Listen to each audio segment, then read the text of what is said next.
Hi, welcome to Lesson 1.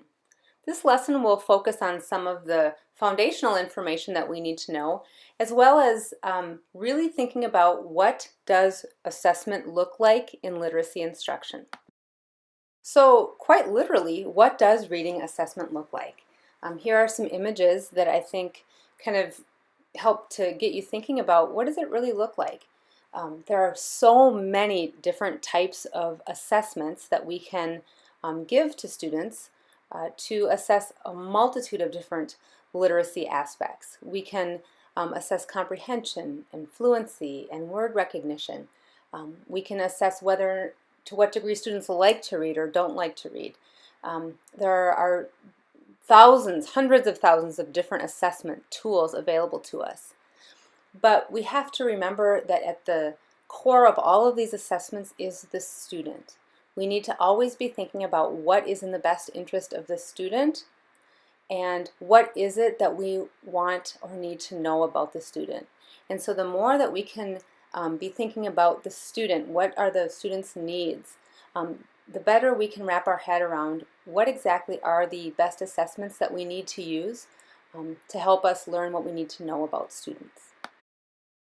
Another question that we're going to think about during this lesson is, why do we assess students?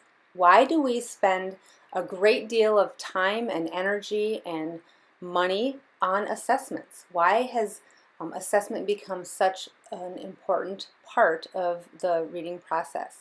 And as you know, we continue nationally and internationally, at the state, at the local level, to continue to add more and more assessments. We're doing far more assessing than we were 10 years ago, or 20 years ago, certainly. So why all the assessment? I know as a classroom teacher or as a reading specialist, it's daunting. There are lots and lots of different assessments that are required for us to give. And so we have all of this information about students. What are we doing with that information?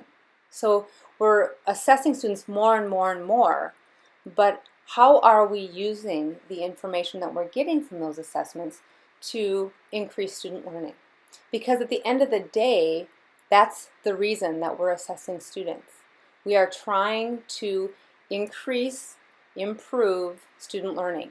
And so again, as we go through this course and we learn about many different types of assessments and we practice giving different types of assessments, we always need to come back to these two big ideas. It's about the student. We have to keep the student or the child in mind, and the purpose is we want to move them forward.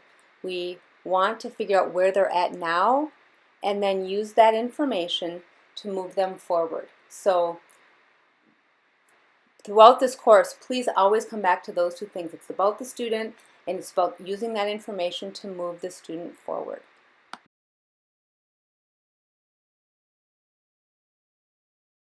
For some of you, it maybe has been a little while since you've thought about assessment or you've thought about some of the terms that perhaps are jumping out at you from this slide. One of the things that we will do just as a foundational piece before we start looking at specific different types of reading assessment is we will just go back and review some of the key assessment terms that we need to be familiar with as we're working with students. And again, as we are sharing that information with a variety of stakeholders, administrators, teachers, students, parents. We have to have the language to be able to express that information correctly, appropriately, at the right level for whoever it is we're speaking to. And we also have to make sure that we are using that data most effectively, again, to improve student learning. So in this lesson, we'll go back to just some general concepts of assessment. We'll talk about norm reference versus criterion referenced assessments, screening tests versus diagnostic tests. We'll review some of the language of assessment, percentiles, stanines, scale scores, grade equivalent scores, all of those ideas that are certainly not new to us, but we'll revisit them and think about them in terms of literacy assessment and just kind of wrap our heads around, again, what those mean in different types of assessments and and how we can best explain that to somebody else. So what do you need to do for lesson 1? You need to watch this video. Well, you need to have watched the welcome video and then this video. And then there are 2 chapters, the first 2 chapters in the Assessment for Reading Instruction text. Chapter 1 focuses on an introduction to reading assessment in general. This goes through different models of reading assessment. And chapter 2 is kind of that general concepts of assessment chapter that I was just talking about. So those 2 chapters in Assessment for Reading Instruction. And then there's an article on Blackboard called Why Teachers Must Be Data Experts that speaks about more generally why it's important for teachers to be experts about using the data. Again, we can have all the data we want, but we have to use it appropriately for it to be effective. And then I provided some additional resources on Blackboard for you about different types of assessment. You know, perhaps it's been a while since you've thought about grade equivalent scores, or you've thought about explaining percentile ranks to parents. So as needed, there are some resources that you can go back and review if you'd just like a bit of a refresher on those. There are 2 assignments for this lesson. Most weeks or most lessons only have 1 assignment, but this one has 2. The first is called Assignment 1, clever, Models of Reading Assessment.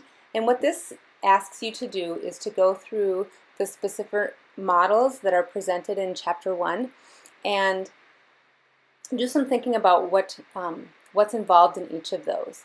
And then Assignment 2 is Understanding Principles of Assessment. It's a quiz on Blackboard, and you can take the quiz as many times as you'd like to. They're